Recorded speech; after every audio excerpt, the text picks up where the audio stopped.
This is the Lowco Hoops Report, covering basketball in the South Carolina Lowcountry. Here are your hosts, Justin Jarrett and Wes Kerr.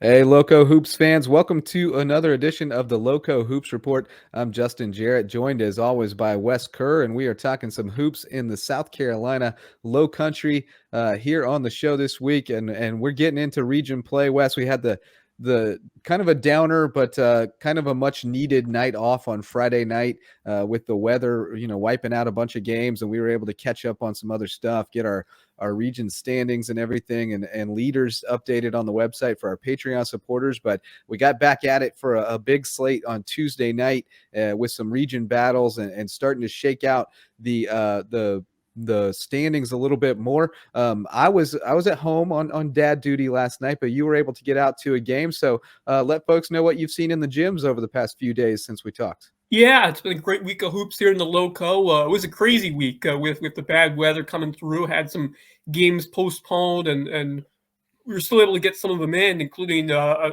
couple of thrillers on Saturday afternoon basketball that we both got to get to, and a really strong fight, I thought, from that Beaufort High girls team. Quinn Wilson and the Eagles just couldn't hit enough shots from long range, but they did a great job. I really liked their game plan of trying to limit Maddie Washington in the paint. He did a good job just packing in there and playing some strong D, but just couldn't hit enough shots from long range. And some of those guards like Nicoya and Katie Rodney able to heat up in the second half. But really impressed by Quinn Wilson, who had an unbelievable play in that game. She had an unbelievable play in that game, just saved the ball from going out of bounds, and then sent a perfect pass down the court, a bounce pass for a bucket. Just beautiful basketball. You talk about a hustle. That's what coaches love. And Quinn Wilson did it right there. Just an amazing effort. And this Eagles team is fighting really hard. The wins aren't coming, but I really like the effort that they've put in this year on the court. So great job by Beaufort High. But man, nobody has been able to beat Takoya Hayward and those Bluffton Bobcats, who just continue to roll through the competition. They still haven't lost a region game since the 2019-20 season, which is just incredible. They stormed past Hilton Head. I thought it would be competitive. It was an absolute blowout on the girls' side and on the boys' side as well. We'll get to that in a bit, but for Hilton Head. But man, that Bluffton girls team, the game was never in doubt. The Bobcats were absolutely lights out from three early on. What a game from Katie Rodney, leading all scorers with 21 points.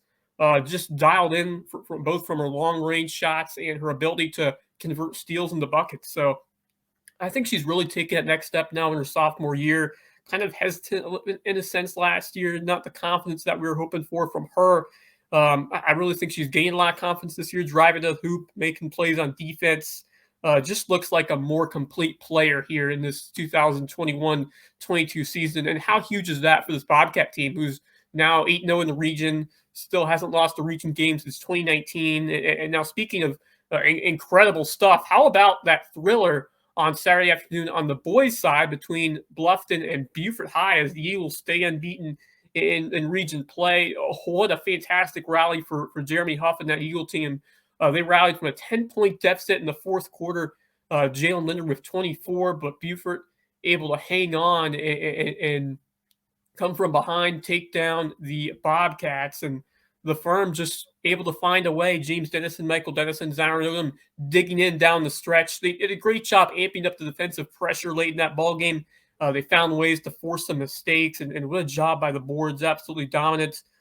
Coming up with it every time, especially down the stretch. When they missed those free throws on the line, they just found a way to get the basketball, get back to the line, and really deny the Bobcats a good chance of coming back when they're down just 1-2 points there at the end of the game, and had a great defensive stand to finish it off. But man, that's tough for the Bobcats. I really thought they were going to pull it out after Linder was heating up in that third quarter. They extended the lead to 10 points, and I thought the Bobcats had it. I did not think the Eagles. They were playing a little sluggish. They just couldn't hit their shots. But, man, they found it down the stretch. The defense really fueling them, and Beaufort still undefeated heading into a massive, massive game on Friday night against James Island, the battle of region unbeatens there, the last two undefeated teams in 7-4A. So should be a great game, a tough one for Bluffton, and another tough one for the Bobcats last night. How about the Hilton Head Seahawks? My alma mater, Hilton Head, putting on a show, 73-28. How about Zach Morris with 19 points, just outworking that Bluffton defense all game long, who certainly they expended a lot of energy in that Beaufort game just a couple days ago. But man, Hilton Head, I thought they were the fresher side, and that speed and dynamic play of the guards, Carice Campbell, Zach Morris, so fun to watch. And then how about our very own intern, Kevin from Bluffton, with heck of a shot in the sidelines of Carice Campbell's rebound slam in that game. And, that's what we love about what we do here at Lowco Sports, giving our students an opportunity to pursue their dreams and be able to grow their skills, whether it's journalism, writing, whether it's videotaping, all of these skills that are necessary to succeed in this industry, and getting that experience right here at the high school level is so huge. And great job by Kevin, who is at GOAT843 Graphics on Twitter. So great job, Kevin, and what a performance by the Seahawks.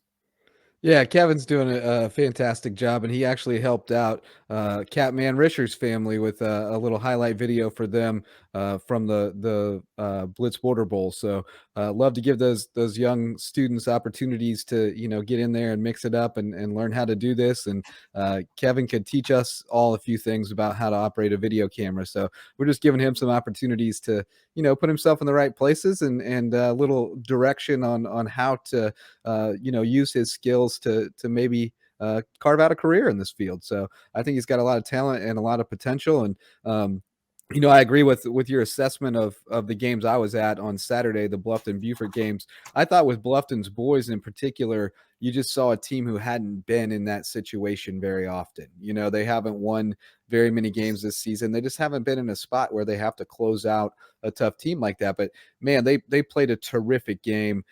You kept expecting Beaufort to make the run, and Bluffton just had enough to make a stop every time they needed to until the end. And then I thought they played a little bit, not to lose at the end of the game. And there was one time they had a break and they pulled it out and tried to run clock. And I just felt like they got into salted away mode a little bit too early instead of sticking to what got them there and let it slip away. But you also saw Beaufort find that extra gear that elite teams have. And I don't know that they're elite yet, but when you get yourself backed into a corner down 10 in the fourth and you claw your way out somehow, some way, you start to think that maybe this team's got a little something special. So, as far as the Bluffton girls, they need Katie Rodney to hit those outside shots, because you saw the game plan from Beaufort, and you're going to see more and more of it. It's kind of been the game plan against them over the years, really, is we're going to pack it in. We're going to make those guards shoot over us. We're not going to let them get to the basket. And that makes it a lot harder on them. And in the past, they haven't had someone who could reliably knock down that outside shot. So, they need Katie to make that. If they make a few outside shots against Beaufort, that game's not close.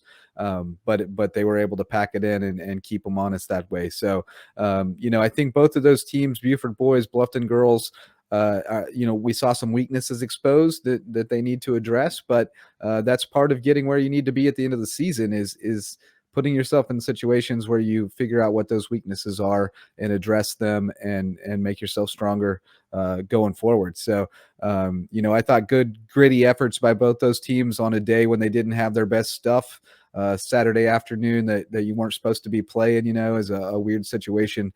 So I thought they did a good job down the stretch of digging in and getting it done. And then, they both bounced back, or at least Bluffton bounced back with a big win last night. And we'll see if Beaufort can do the same on Friday against James Island. So that should be a good one. The Trojans, still just hanging around. They were down at halftime against May River last night, but came back and won that one by 9. So they're still undefeated, and I'm looking forward to that game on Friday.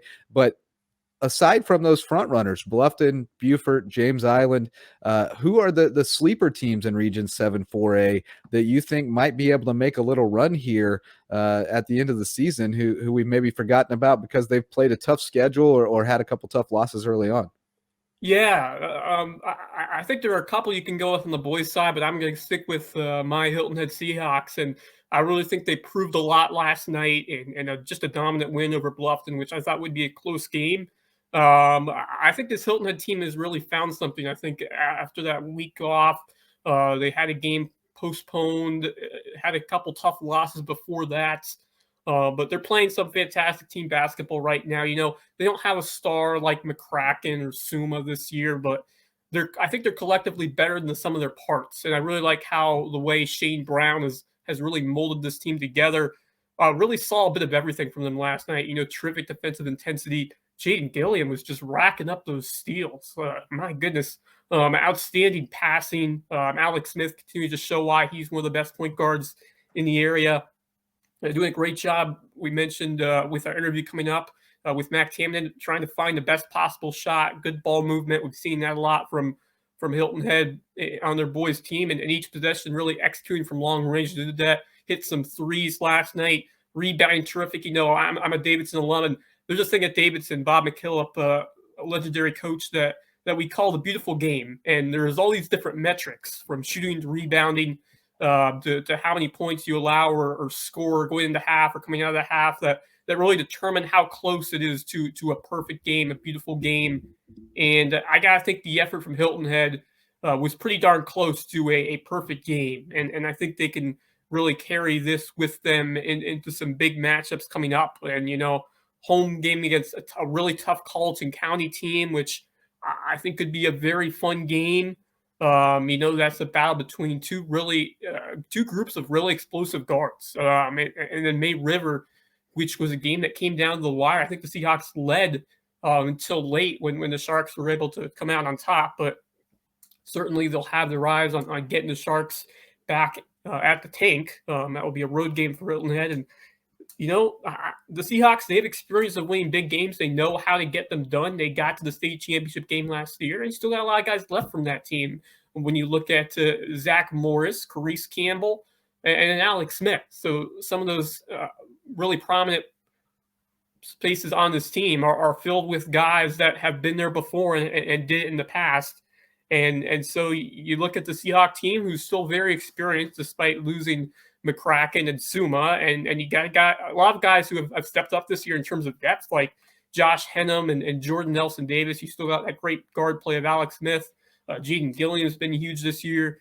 So I think Hilton Head, they could be a very tough team to face down the stretch. And then so I really like this Hilton Head team going forward here on the boys' side. Yeah, I think I agree with you there. That game with Beaufort High at Beaufort High was a battle to the finish too. I mean, they were going tooth and nail, and it looked like the Seahawks might get that one at one time. They did not play well at James Island last week, but aside from that, you look at the results across the region and they're competitive with everybody. And, I think they'll be competitive with James Island at home as well. So it's not beyond the realm of possibility that they run the table, it's doable. So I think they could get in the mix there pretty easily. I think Lucy Beckham is still a scary team on the boys' side. They can really light it up from three.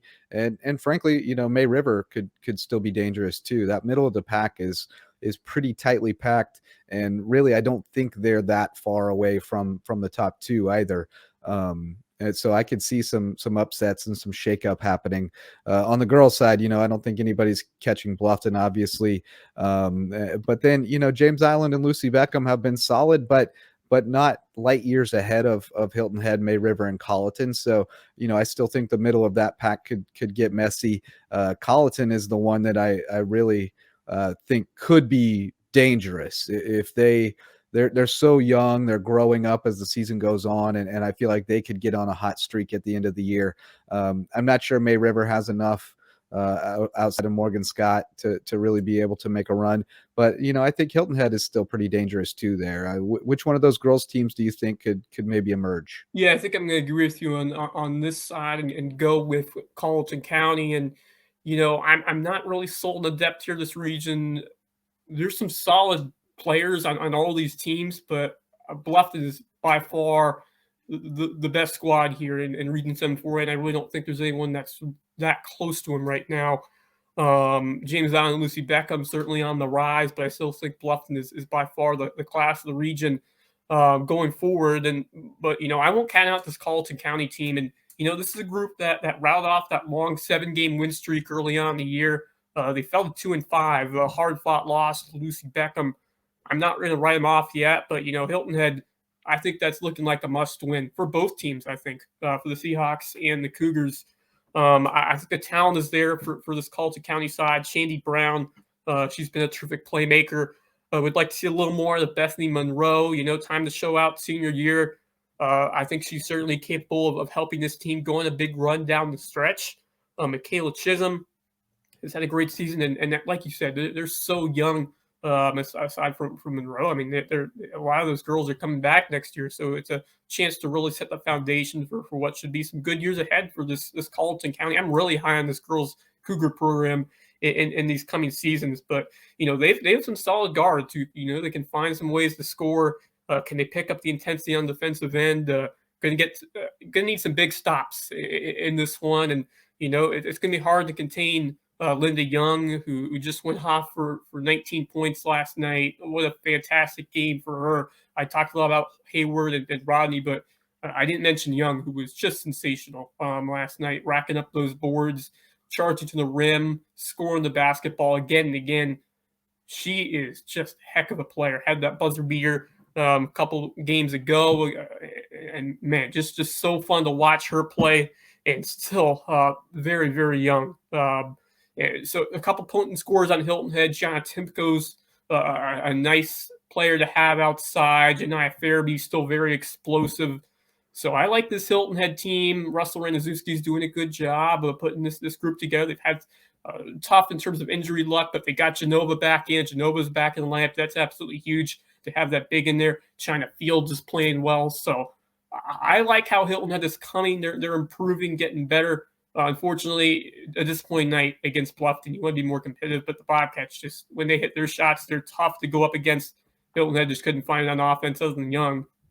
They have to have Timko and some of those other players make a difference as well. But going back to Colleton, I think this Cougars team has the talent to keep up with Hilton Head in this game. As I mentioned, a huge one for both of these teams. But I really think Colleton County, I think they have that hunger to go in there and get it done and use that momentum to fuel them the rest of the way and kind of prove the top 10 ranking that they got earlier this week going forward here into the rest of the season.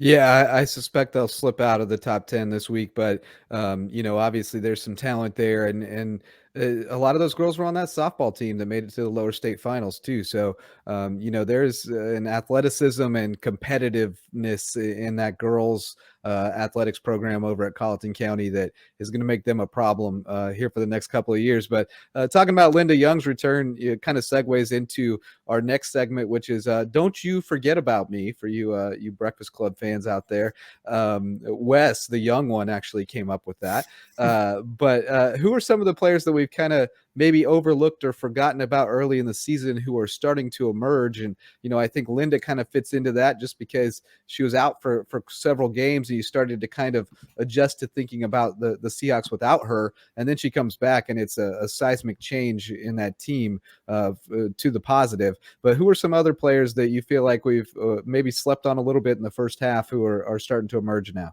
Yeah, kind of along those lines, coming back from injury, I think the first person that comes to mind is Ryan Michael from Hilton Head Prep, who missed the beginning of the season, but what a difference that he has made to his team coming back last week. And I know it was just one game against Colleton Prep, and the Dolphins getting on the board once again last night, but wow, he was just doing everything out there on the floor for this Hilton Head Prep team and coming up with steals, showing off his passing abilities, and finishing at the rim. And not to mention, he's a heck of a shooter from the outside.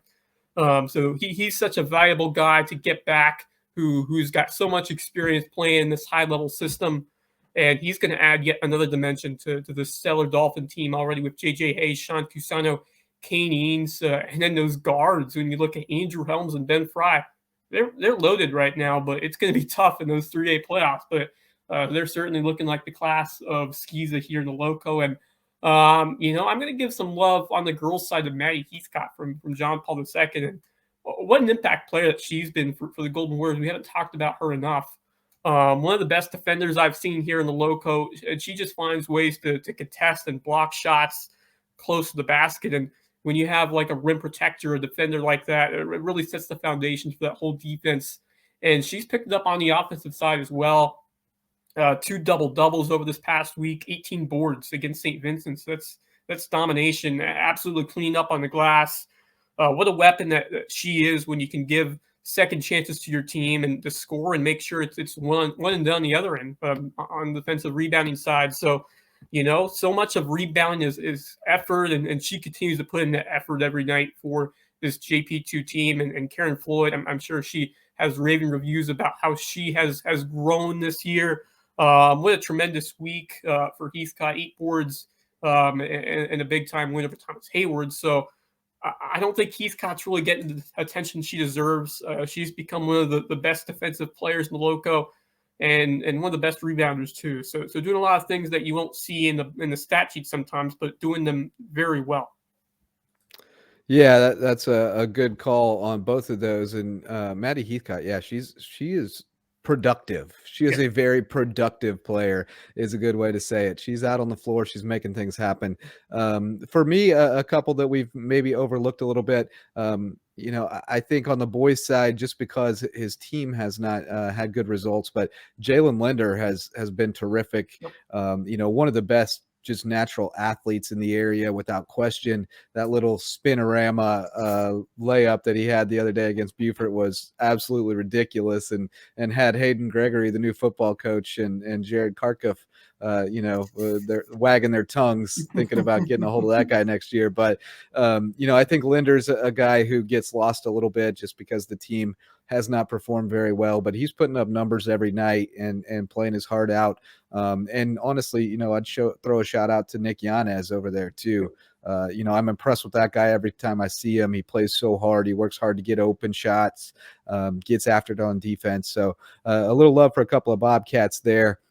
And then on the girls' side, I got to go with Devin Yard. We don't talk a lot about her because she kind of takes the back seat as far as scoring goes. But she's such a great facilitator. She really sets the tone on defense at the top of the defense, and she makes everyone around her so much better. And they're already really, really good. So when she makes them better, that's a dangerous proposition for opponents. So I'll throw Devin Yard in there. She can throw up 20 any night she wants to. She just doesn't need to. They don't need her to do that, and so she plays the team role perfectly. She's a great point guard, and not afraid to dish it out and get her teammates involved. So there's a couple of suggestions. She's been very efficient this year. Yes. She hasn't had to have that much usage because you got Tamaya Hutchinson, you got so many other girls on that team who have been able to find ways to put the ball in the basket. Skylar Smith, Abby Peduzzi.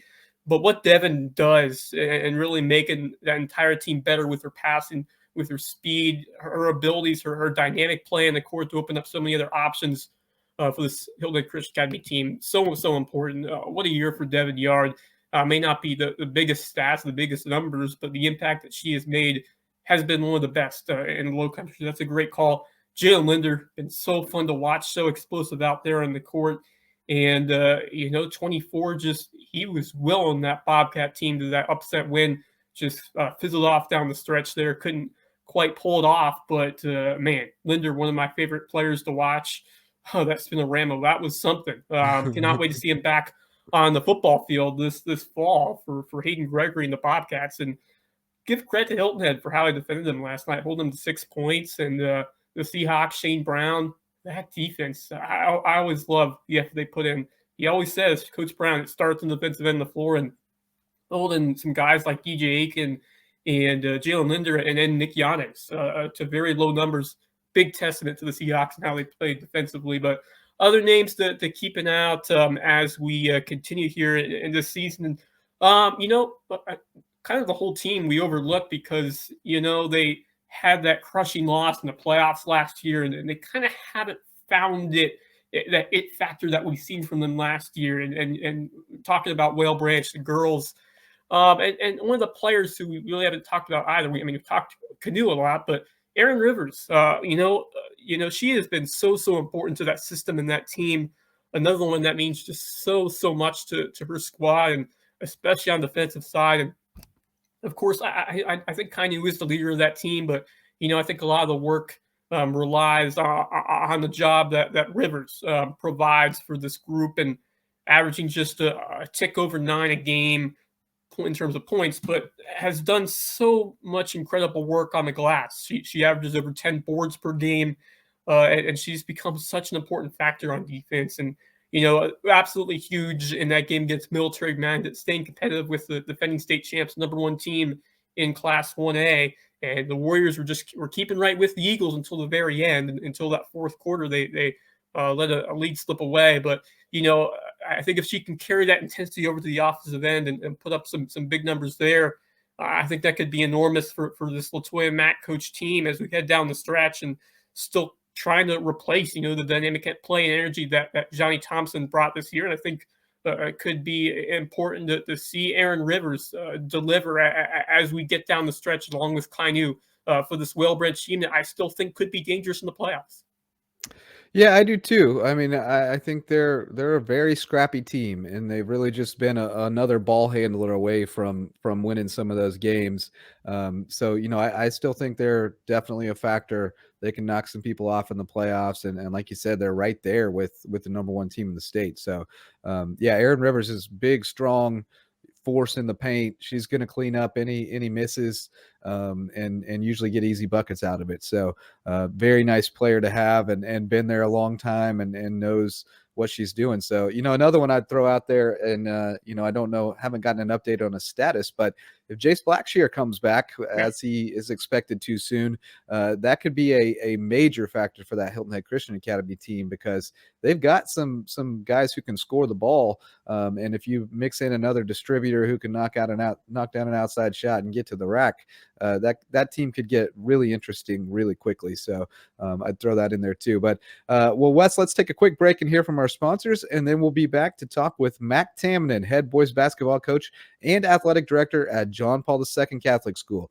here on the Lowco Hoops Report. Hey, Lowco sports fans, looking to buy, sell, or invest in real estate in the Low Country?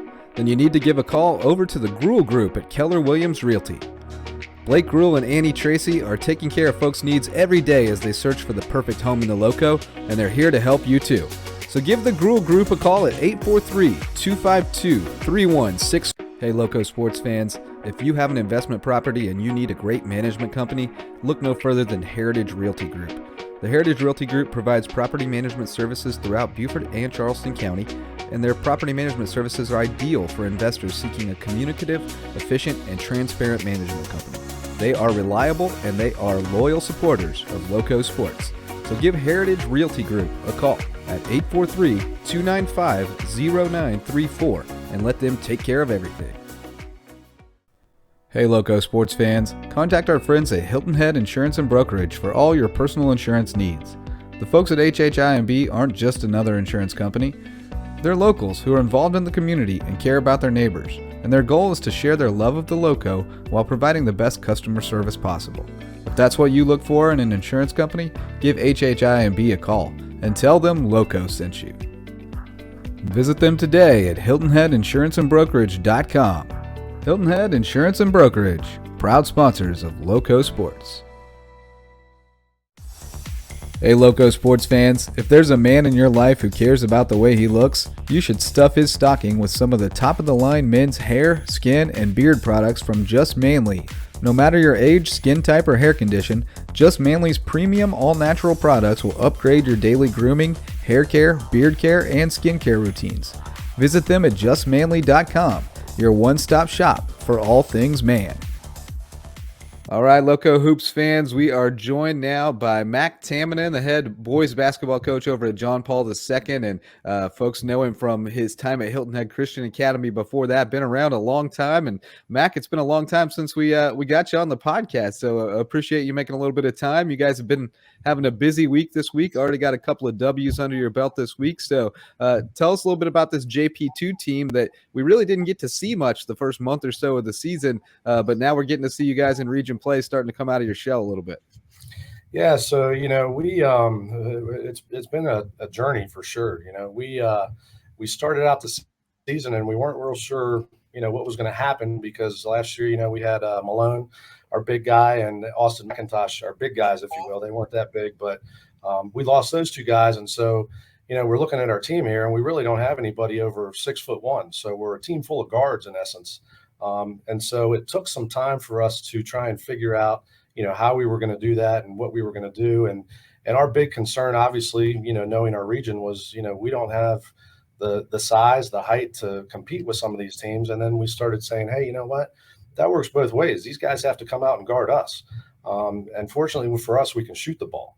And so we've been able to use that to our advantage. And surprisingly, it's worked out well. There's not a lot of teams in our region that have true post players, if you will. There's a lot of size, but there's not a lot of guys that play with their back to the basket and actually, post up. And so that's worked to our advantage a little bit. And like I said, when we're shooting the ball well, we can compete. A terrific stretch that you guys are on. Picked up a couple huge, hard-fought overtime wins. Took down Bethesda on the road, which is never easy. And then they got another gutsy win on Monday against Thomas Hayward. You guys took down Colleton Prep. So 3 straight wins in a matter of days, including 2 in overtime. Tell me about what you thought about this team after a big-time stretch here in the middle of region play. Well, I'll tell you, they got a lot of fight in them. And I think in years past, when we've seen some of that adversity, when we got down, we tended to not respond well to that. And I think they're learning how to win. I think they're learning how to fight back and believing in themselves. And I think that's the hardest part as a coach. You believe in your players. It's difficult sometimes for them to have that confidence and believe in themselves. And so, yeah, as you mentioned, it's always tough to go down to Bethesda and play. That was a huge win for us. And then, of course, Thomas Hayward, I mean, they're just so athletic. They get after it. Nick does a great job over there and of coaching those guys up. And they are not fun to play. They cover a lot of ground. It's almost like there's 6 of them out on the court. And so we were really, really excited to pick up those two region wins. That's big for us. Anytime you can get a region win, as I mentioned before, it's huge. So we were very excited about that. And of course, we go down to Thomas Hayward Friday, and that's going to be a battle. That's going to be a battle. Second time this week. So. Yeah, you kind of caught them on their heels the other night, coming out of the gate and knocked down a couple shots early and got out to 8-0 lead and kind of set the tone there. But they settled in, and it was a pretty good battle down the stretch. You mentioned the guard play. I mean, you guys are loaded with guards and so quick and able to finish at the rim. What is it about Jackson Ogden and Mark Knight in particular that makes them able to finish off some of those acrobatic shots in among the trees, because they're so good at it? Well, it's them. They're just athletic kids. They're in the weight room all the time. As you know, they're tri-sport athletes for us, and so they are always in tip-top shape. And they're true warriors. I say, they battle. They got a little bit of a chip on their shoulder. They're not afraid. They're smaller guys, but they're not afraid to battle and go in amongst the big guys down there. So, I wish I could take credit for that. I'm just blessed to have them on my team and to coach them. They're super coachable. And like I said, they flat out get after it. Fits their name. They really have been playing like warriors this year. Tell me about some of those other guys who have stepped up. We've seen some good signs from guys like James Kiefer, Michael Mahoney, a nice forward there, 6'1". Who have really impressed you this year that have grown from the start of this season, especially looking at some of those role players and some guys who have not really been the stars coming in, but have really stepped their game up? Right. Well, James is a sophomore, and James is a gym rat. He's always, he's always in the gym. He's always the first one in and the last one out, getting shots up. He's consistent. He plays, I think he's in one of the local AAU programs. It might be H2. And so he's always got a ball in his hand. And with James, it's just getting him acclimated to the varsity game. He was on JV last year, and he can just flat out shoot the ball. And so he's been a surprise for us. As a matter of fact, against Thomas Hayward the other night, I think he had 3 threes. And I talked to Coach Shuford after the game. And of course, everybody knows about Ogden and Knight. And Shuford was like, "Hey, does this kid shoot like this all the time?" And I'm like, "Yeah, he does sometimes. He's hot and cold." But so with James, it's just getting a little bit more consistency. But yeah, he's going to be a player for us for the next couple of years. As far as Finn Mahoney, Finn's coming along also. He's really our tallest guy at 6'1", and he's a little undersized down there underneath, but he plays very hard. And, he's getting 5 to 7 rebounds a game for us. And, he's, like I said, he's our big man, if you will, in the middle. So we're super pleased with them. Christian Tilton, he's our energy guy. Obviously a great athlete, tri-sport athlete for us. And, he's coming off he was coming off a broken hand from football. We got that figured out. And then he twisted an ankle a couple weeks ago. And so actually Thomas Hayward, it was his first action. And again, with Christian, it's just, he's all over the place, never stops, high energy. And so we're looking to get him, back in shape and back out there on the floor to help us out. Yeah, he's another guy who can help you a little bit inside, kind of like Finn. He's not real tall, but he plays bigger than he is. And I actually was pretty impressed with Finn. He's lanky and athletic and played very well the other night against BA, I thought. Austin Floyd is another guy. What is it? It seems like you guys have a good rapport as far as everybody understanding roles and buying into them. Is that an accurate assessment? It's very accurate. And, that's something that we talk about all the time is, it's not about you, it's about the team. And of course I can't do what's in everyone's best interest. I have to do what's in the best interest of the team. And they all understand that it's a close knit group. It's a very unselfish group. I think a lot of times, these guys are giving up a good pass for a great pass.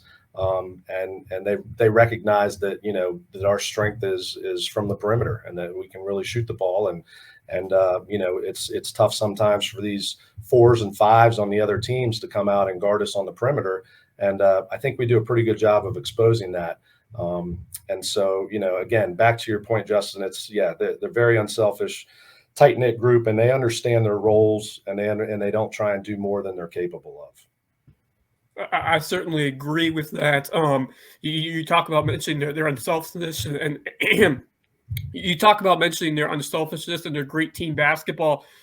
Talk to me about their play on the other end, on the defensive side of the court, and the effort that they've put in.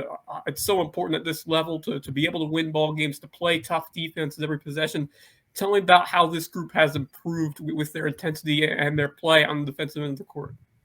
Well, we've been a little inconsistent with that, not as consistent as I've liked on the defensive end. And that's something we try and take a lot of pride in and make that kind of our identity.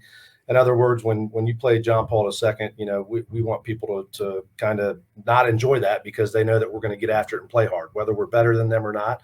That's another story. But we want them to see us on the schedule and think, oh gosh, we got to go to JP2 or JP2's coming into town. They're going to battle us tonight. And so we take a lot of pride in that. And again, we spend a lot of time on it. Of course, as a player, former player, the last thing you want to do is sit there and do shell drills all day long and closeout drills. You want to get the ball in your hand and shoot, but it's obviously necessary. And it's something that going down the stretch, we're really going to have to dial in on that if we want to have a shot at this region. I mean, that's kind of the classic underdog philosophy. You're going to have to play good team defense and be scrappy and make up for it with fundamentals and good execution and things like that. So it's fun to play that underdog role sometimes, isn't it? To kind of be the guy with nothing to lose. And you're going to be in that situation when you play Hilton Head Prep a couple of times. Yeah. But that dynamic, how does that work as a coach with that flex region? You've got the 3A team in there who is kind of bullying on everybody, but doesn't factor into the playoffs. How do you kind of balance that as a coach as you approach those games? It's tough, and again, in all honesty, Justin, I mean, on paper, they're not in our region, but they are in our region. And of course, Hilton Head Prep, in my opinion, is the class of the area. I haven't seen a lot of public school games this year, but I would imagine that they're competitive with them, maybe better than them. I don't know. But like I said, they do a great job down there. Of course, Coach Faulkner, he hired me years ago when I was at Hilton Head Christian. And so I got to learn under him and learn his philosophies on and off the court and whatnot. And he's a great mentor to me. And again, they're the best of the best. So we do consider them in our region. Fortunately, when it comes to the playoffs, we don't have to deal with them yet this year. I think next year may be a different story with the realignment. But that's always tough games playing Hilton Head Prep. And just looking 2A, it's a very, very competitive region. Buford Academy off to a strong start. Really liking how Amarion Wilson has come along in his freshman season. Soli Gay's been the star over there. How about Brandon Howard at Thomas Hayward? What a spark he has given to this Rebel team. And then you look at Bethesda Academy, Hilton Ed Christian on the rise with guys like Isaiah Anderson. Wells Sharp is playing very good basketball. So I think there's a lot of depth in this region. Tell me what has impressed you the most from these teams so far in this Giza 2A region. Wes, I'll tell you what, you're exactly right. I tell people all the time, we could win this region. We could come in last place in this region. And I think there hasn't been this much parity in the region for years. It's always been a little top heavy, and then everybody else is kind of filling in. But as you mentioned, Nick is doing a great job in his first year at BA. I think they've played 26 games already. They beat some public schools. They've played some other very good schools, very tight. They're battle tested. The Sully Gay kid, he's a stud. You can tell he really put in some work in the weight room in the off season. And of course he beat us up when they came down here. And the point guard Gonzalez, he runs the show. He's confident. He gets him set up. He seems like he's been out there for 3 or 4 years playing, and he's just very confident. And of course the Wilson kid, the newcomer, he takes up so much space. I think he's got a chance to be very special. He obviously looks young, and there's something to be dealt with. BA, obviously they're in first right now. They're the team to beat. As far as Hayward, again, just saw them on Monday. The Howard kid, obviously he's going to be playing Division I football. He gets to the rim, just without any effort at all. We had such a tough time staying in front of him. The 8th grader they got, Tony O'Banner. He's a grown man. He's going to be a problem for everybody in the region for the next couple of years. And then, you got Preston Hamilton down there, who's, a stud football player. And, he just takes up space. He's just hard to move. And he's just getting rebounds because he moves well and hustles, Over at Christian, of course, you got the Turner kid and Isaiah, Wells Sharp. Coach Grunkemeyer over there first year trying to get everything in place. And, again, you go down the list and, this region is really wide open. It's like I said, we are blessed and fortunate to be in second place at this point.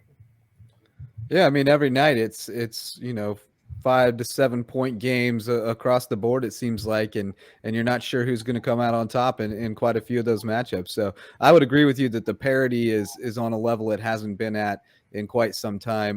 With Colleton Prep really being the exception, and it's a tough situation there right now with basketball, but hopefully they can get things back on track next year. You got one guy, I think, coaching all 4 teams this season, right, which is just brutal. Yeah, I talked to you a little bit about that last night, Justin, and I'll tell you, those kids, I think they're mostly freshmen. They may have one sophomore and 8th grader, and again, to give Colleton Prep some props here, that poor guy's coaching all 4 teams up there. Which, coming from coaching a JV team and a varsity team a few years at Hilton Head Christian, it's brutal. I can't imagine doing 4. He's doing a heck of a job, and those kids are young, and I'll tell you, they play so hard. It's just a matter of time if they stick with it. But they'll be okay. It was tough to see Melvin Teal leave that team. He was absolutely phenomenal last year, and I love the future of that group looking forward. But unfortunately, Teal ends up leaving, but just a tough situation all around for this Warhawk program on the basketball side. No doubt. We were talking a little bit before we started recording, because obviously you're not just the basketball coach, but the AD out of John Paul II, and you guys have some exciting stuff happening. Most notably, the baseball field is coming together, and you're racing against the clock. But tell us a little bit about the developments out there on campus, because you guys have a lot of land to develop out of there. Sure, we're excited to see the facilities. Right. We're in our infancy stages still out here. I believe this is our 6th year of varsity sports. We're growing at a very, very quick rate. We're at capacity, or will be the next school year, and we've got some major renovations going on with our softball field. We recently extended the fence. We put in new sod, new irrigation. We're having new dugouts built, and of course that was existing with our baseball field. We're finally going to be playing on campus this year. We have the dugouts up, the knee wall. We're waiting on the netting to come in. And I'm hoping and praying that it comes in soon, because we have a game in about a month that we need to play. But it will be nice to have our baseball field on campus. And then in the next couple of years, we plan to have our football stadium and soccer stadium done complete with lights. Hopefully something similar to the Hardyville complex that we rent. And so it's very exciting. And like I said, I'm glad to be a part of it. I'm fortunate to be a part of it. But yeah, it is tough to kind of juggle that, especially during basketball season. Yeah. It's almost time. Spring sports just around the corner. In just a few weeks. Let's talk about the Jp2 Girls Basketball team. They've been fighting hard. They've been battling this region. What a player Maddie Heathcott has become this year. Terrific on defense. Just a monster rebounder. Brady Mahoney playing really well. A couple of other girls have really upped their game this year. Tell me about what you've thought of this John Paul II girls basketball team here early on in this region play. Well, it starts with Coach Floyd and Coach Retzer, and they have very high expectations for the girls, and they coach them hard, and they've fallen on some tough times, with a couple injuries and COVID, and they really they were out longer than us, and then trying to make up games, get these girls back in shape. But yeah, Maddie Heathcott, I mean, she just gets flat out gets after it. She plays anything from the point guard to the center on that team on any given night. And, like I said, she is just a natural leader. Brady Mahoney, she's long, she's athletic. She's always in passing lanes. It's just a matter of her getting some more reps in and helping this team out. And then, of course, you have Casey Graves and Gracie Henderson. And as of late, Gracie Henderson recently got hot. She's found the net and she's just stroking it from outside. Casey Graves running the point guard. There's no one tougher on that team than Casey Graves. It's a great group of girls. They're just starting to put it together, and hopefully they can make a little run down the stretch here in the region. Still very young too. I mean, of all those kids you mentioned, Maddie's the only senior, and most of them are sophomores. So I think that program is going to be very dangerous very soon, and is already a team that can beat you about any night. Because as you mentioned, Karen Floyd and Debbie Retzer are about as good as it gets, and Debbie has just a wealth of knowledge, been around a long time. So I love what you guys are doing with your coaching staff out there at JP2. But let's think a little bit about the spring season and other than the baseball stadium, what are you most excited about this spring? Well, soccer's a big thing here at JP2. And, we have Josh Fox, Nate Stevely is our varsity boys soccer coaches. And, we have a lot of guys back this year. We're expecting to have a very good season in boys soccer. Of course, we have kids wrestling and in basketball now. We had an interest meeting about a month ago, and I think we had 34 kids signed up in grades 8 to 12. And so, we're going to have to figure that part of it out. But there are some very good soccer players that we have out there. And, we're looking forward to the soccer season here at John Paul II. You guys have had a strong baseball team for a while. Tell me about the players that we should keep an eye on here on the diamond this spring. Absolutely. So Peter Hughes is one of our stud baseball players. Peter's a junior, kind of had a little bit of a breakout season last year. We have some young kids coming up that it'll be interesting to see where they fall. Roman Colella, he's a catcher, and he is just a high IQ kid. In the weight room, lifting. When he's not have a basketball in his hands, he's got a baseball bat in his hands, and he's going to be one that I think surprises people as an 8th grader out there on varsity this year. We have Russ Putnam, a transfer from May River. Him and his younger brother came over this year. He's a pitcher, and I haven't seen him pitch yet, but from what I understand, he throws a pretty hard ball. And of course, Stephen Galitz, our head coach, he does a great job. We're going to be young. I think we're going to have a few lumps in the beginning. Again, the region's pretty tough, but again, I expect good things out of our baseball team this year. Well, being pretty in tune with the local travel ball scene, I know that you have a bright future for baseball out there, because I know a lot of the kids who are really lighting it up around Bluffton in travel ball are all JP2 guys. So Hilton Christian Academy's got a bunch coming too, though. So it's going to be fun to watch that baseball rivalry over the years and see if they can kind of close the gap on Hilton Head Prep. But let's take it back to your team real quick and just talk to us about the rest of this season and what you guys have to do to stay right up there at the top of the pecking order and see if you can make some noise in the playoffs. Well, the big thing, Justin, we go to Hayward this Friday, and of course that's going to be key. We got to find a way to win up there, which is going to be very difficult. And then next week we have Bethesda coming to town. Again, that was an overtime game. I mean, again, as we mentioned, night in and night out, these kids have things going on in their lives. And I'm talking about our kids, their kids. You don't know what's going on with these kids, And so you don't know necessarily what you're going to get, what their mindset is, what battles they're facing. And so the consistency, I think, is the biggest thing and helping them understand that, that region is there for the taking. It's yours if you want it. How bad do you want it? How bad do you want to go after that? What is it going to take to get you motivated versus, okay, it's just another game on the schedule. So we got 2 practices before Thomas Hayward. And, before I got on the line here with you guys, I'm digging through my archives trying to come up with something, some niche that I can put in that they haven't seen, just to throw a wrench in things to give us an edge. I mean, that's where I'm at as a coach. And, of course, my guys are probably, recouping from last night. But, you're always thinking of a little edge that you can get on the other coach because, most of us have been around for a while, coached for a while, whether it be at this school or the other, and kind of know each other's tendencies. So it's trying to come up with that little curveball, if you will, a little smoke and mirrors to get that edge. Should be a great game. Just reflect so far in your time coaching basketball here in the Lowco and what you have learned throughout this process now over here at JP2. Well, I'll tell you, you have to understand that, you want to win as a coach, you never want to lose.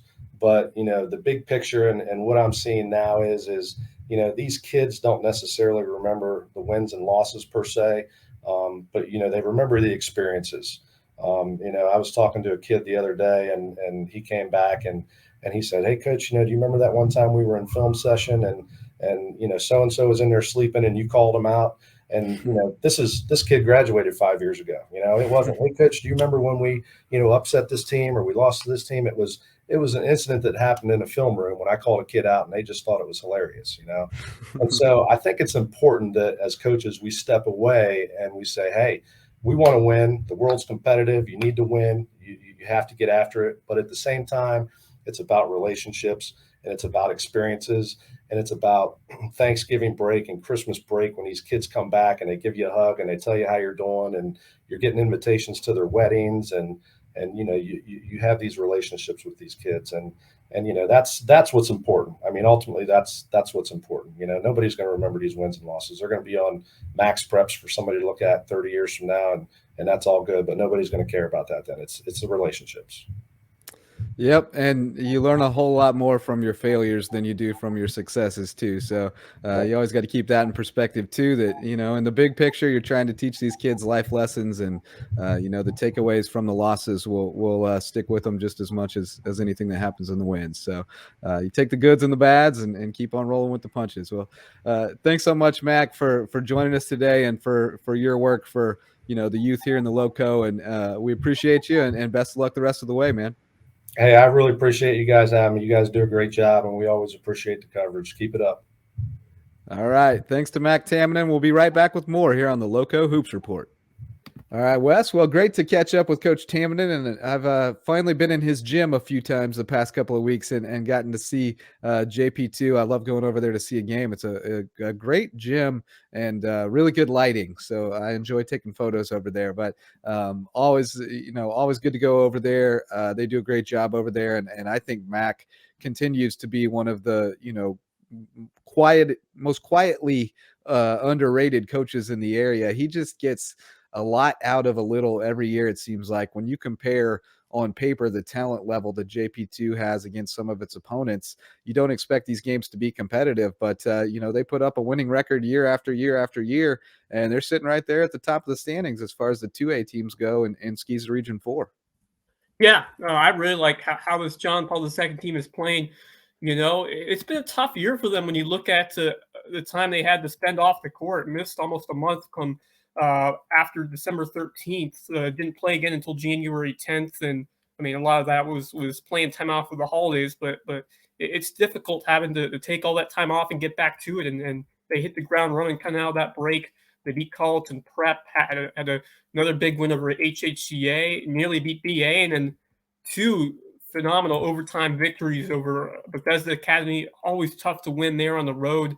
And then got another win at home against Thomas Hayward. I really like the fight of this Mac Tamminen coach team. They're really scrappy. They find a way to get it done, and they showed some impressive resilience all week long to pick up those big wins. And, Mark Knight, just an absolute star.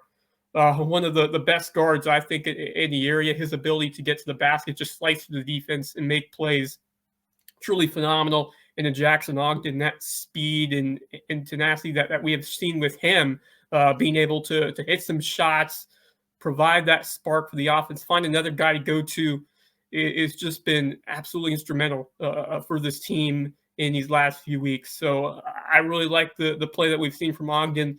Definitely someone who has stepped up his game this year. Some others to keep an eye on as well.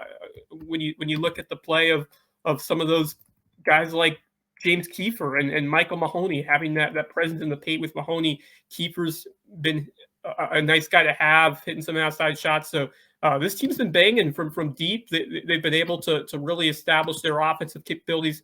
Now can they do that on the defensive side, which has been a struggle for them.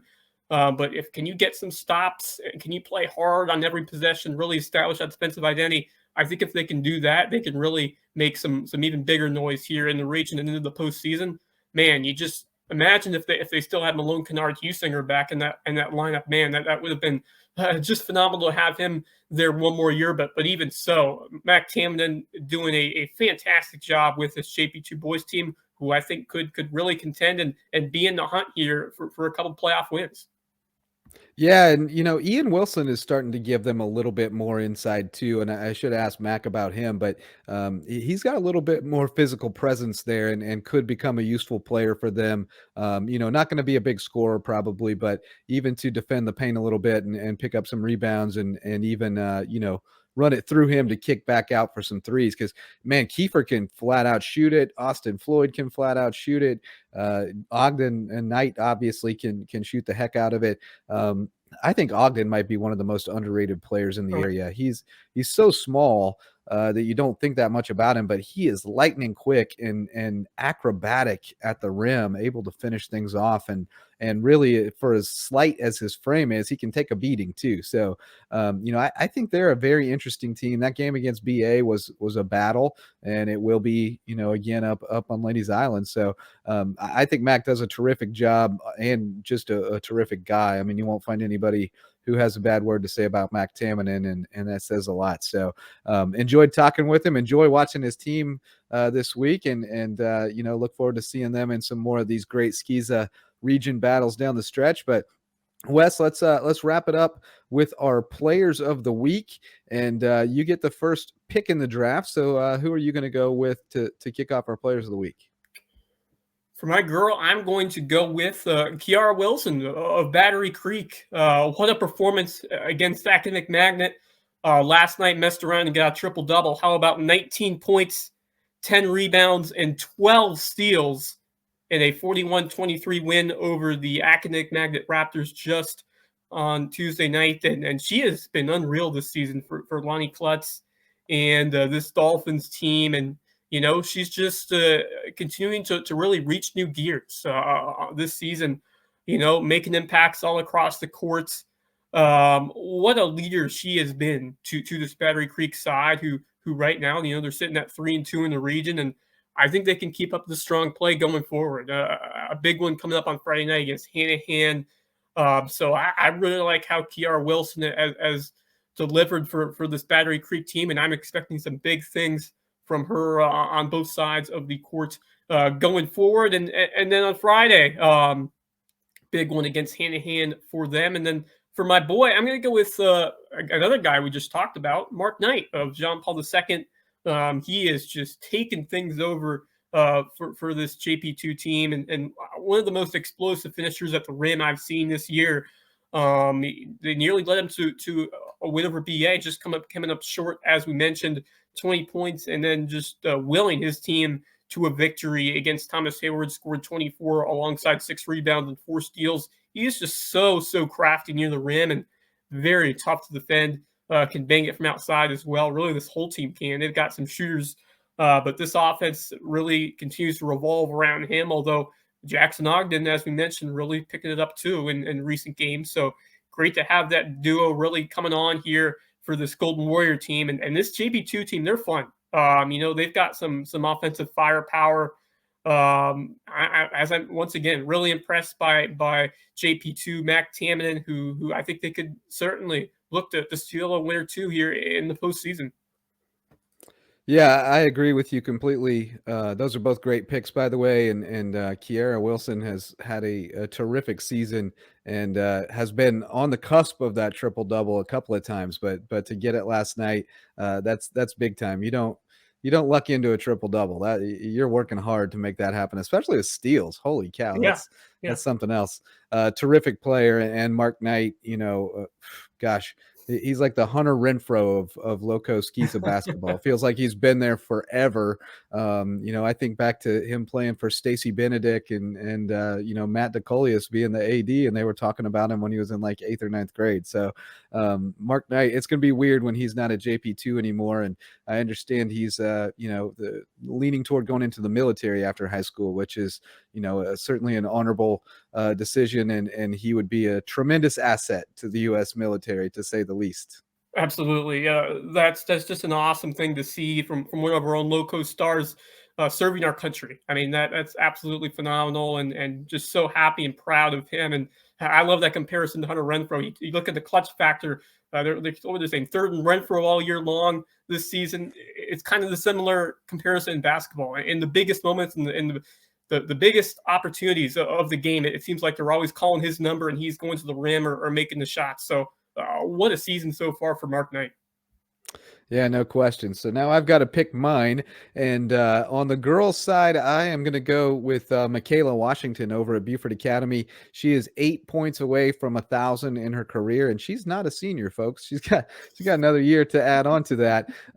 She will get it Friday night if that game's played against Holy Trinity. Holy Trinity has forfeited several games lately, so I'm not sure if they are still competing at this point in the season. They had some injury concerns and things like that on both the boys and girls sides, but Michaela just lighting it up of late. And we could have talked about her in the Don't You Forget About Me segment too, because she was a little slow out of the gate this season, but she is really firing on all cylinders now. Had 32 against Thomas Hayward the other night, and it's just a matter of time before she gets over 1,000. And if she can keep playing the way she is right now, along with Talia Hayward and Kamira Freeman and Mary Hannah Hires, that team's starting to look like a team that, probably not going to win a state championship because Hilton Head Christian Academy still exists, but they might be a semifinalist or even a finalist in 2A if they keep playing the way they're playing. And then over on the boys' side, I'm going to have to stay at BA as well with Sully Gay, because he continues to put up numbers every night, and he had 17 last night along with Braden Deneen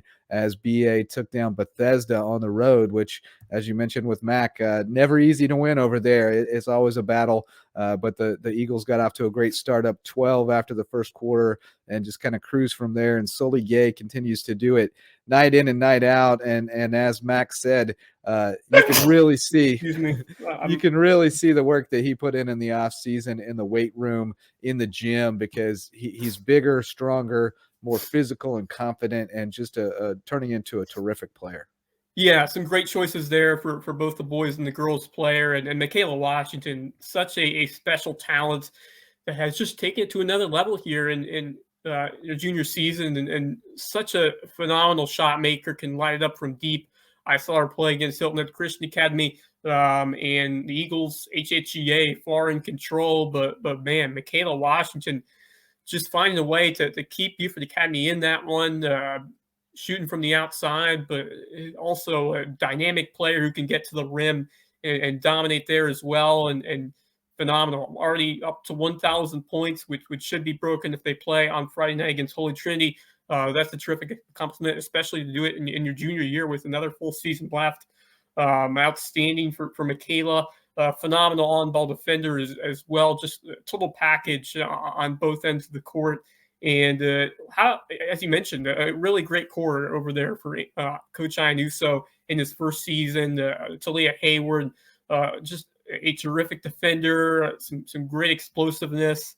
And then Kamara Freeman, also an up-and-coming star. So a great time for BA girls basketball, and a great time for the BA boys as well. So the Eagles over BA sweeping both your boys and girls players of the week as Soli Gay gets the nod, and what a terrific score he has been. Absolutely phenomenal catalyst for this Nick Field coach team. Has really stepped up when they needed one guy to find a way to take over the scoring when they lost Ben Van Heis and Elijah Fess. And he's really been that guy along with Amarion Wilson, just putting in work really on the offensive end, but playing some dialed-in defense as well. So Soli Gay is one of the biggest surprises, I think, on the boys' side, and he's continuing to get better. And watch out for Buford Academy boys. If they can find those contributions across the lineup with Wilson, Gay, and some others as well, like Gavin McMidiet, who's had some nice games recently. So I really like the makeup of this BA boys team. They're battle-tested. Already picked up 25 wins, which is just remarkable. And, man, Coach Nick Field doing a terrific job in his first season over there at Buford Academy. So great picks there as BA sweeps the players of the week. Yeah, and I was a little sensitive to doing that, but I landed on both of them independently as my players of the week. So I'll stick with it. BA had a good week, and we'll honor somebody else next week.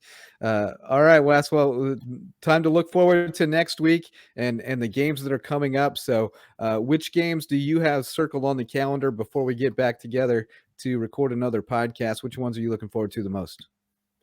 Yeah, it should be another great week here in Lowco basketball, and some big ones coming up, but I'm going to have to go with James Island and Beaufort, the battle between two 7-4A, the last two 7-4A region unbeatens, going head-to-head, and it's going to be a battle for Beaufort High against a Trojan team that I was really impressed recently. 2 20-point wins over Bluffton and Hilton Head. And, I'm sure Jeremy Huff will have a lot to work on over this week with this team heading into this ball game. I think for the Eagles, it's all about find a way to control the glass and play that strong defense without fouling. You don't want to get into too much foul trouble with those big three and Michael James Dennison alongside Zion Odom. But, you also want to get a big spark from guys like Jake Alvarez and those guards. And we've talked about Alvarez a lot, but don't sleep on Anderson Jones over there for Beaufort as well, who had a really solid game last Saturday. It showed some promising signs, but, if you can step up that play in the backcourt, you can really take this team to another level, and it could go a long way as we get close to the playoffs. But going to be difficult battle against a great Trojan team. I'm expecting a hard-fought game. I'm expecting a crazy atmosphere over there in Ladies Island from those Beaufort fans who are among the best in the entire Lowco. So can't wait to see what happens there. And then Bridges Prep with an opportunity to make a statement against Estill coming up this week. The Gators 7-0 in region play, and I'm sure that Damien B and those Bucks are up to the challenge. And, of course, anytime Bluffton and May River meet, that's going to be a must-see game. And it's been a down year for Bluffton, but still a lot on the line, especially for the Sharks as they fight for a playoff spot. And Bluffton sitting at 0-8, but they'll have a ton of momentum against their rivals anytime they go up against the May River Sharks. They're going to bring their best game, and also nearly beaten Beaufort. So certainly should be a competitive battle in that one. And then on Tuesday, coming up on the girls' side, we got some more great games, and actually Battery Creek and Hanahan on Friday on the girls' side, looking like a big one for the Dolphins as they look to sweep the Hawks and then go to 4-2 in the region as Kiara Wilson coming off that triple-double. What can she do for an encore? But then Colleton County Hilton Head on Friday as well. Is one that could go a long way potentially in deciding a playoff spot on the girls' side. And the Cougars ranked in the top 10 right now. Can they prove that, go on the road and face a hungry, desperate Seahawk team? Linda Young's playing some great basketball. Janiyah Farabee, good to see Anna Genova back in there. And then China Fields. Gianna Timko providing some good play from the outside. So Seahawks will be tough, but what an opportunity for College County. Really a must-win, I think, for both of those teams. Yep, and I think you covered all the big ones there. I'll throw in the JP2 Thomas Hayward boys rematch on Friday. Should be an interesting one after going to OT the other night.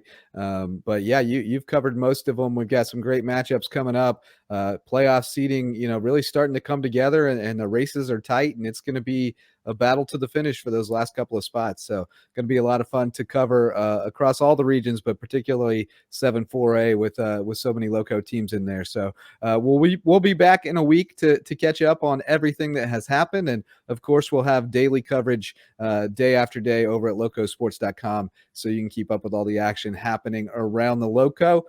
Thanks so much to Mac Tamminen for jumping on with us today. Thanks to our sponsors, and thanks to you for listening or watching the podcast today.